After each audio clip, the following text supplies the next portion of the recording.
Guys, luto tayo ng ginataang kalabasa. Ganito ako magluto guys. Papakuluan lang natin yung gata. Ayan. Ito yung gata.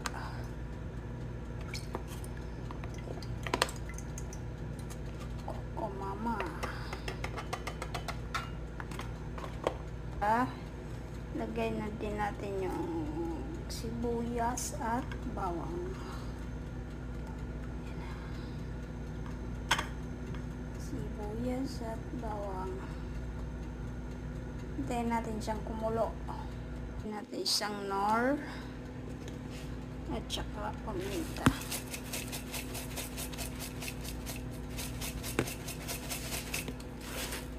Ayan guys. So, pag kulo na siya, lagay natin ang kalabasa.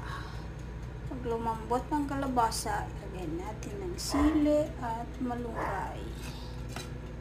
Ganyan lang kasimple guys ang aking pagluto ng ginataang kalabasa. Guys. Ayan. Makulo na siya. Yan lang natin siyang lumambot. Guys, malambot na ang kalabasa.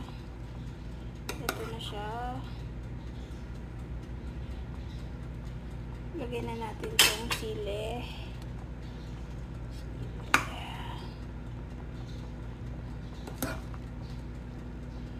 Tsaka malunggay. Isang mangkok ng malunggay.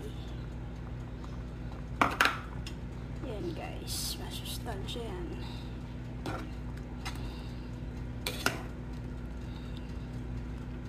Ingat 2 minutes. Pwede na yan. Yan ang ating ginataang malunggay guys. Ginataang kalabasa na malunggay. Ginataang kalabasa at malunggay.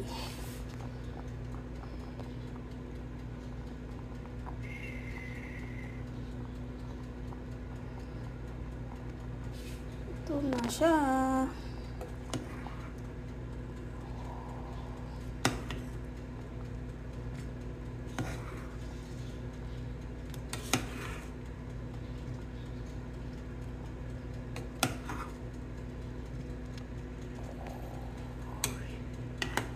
Kain na tayo.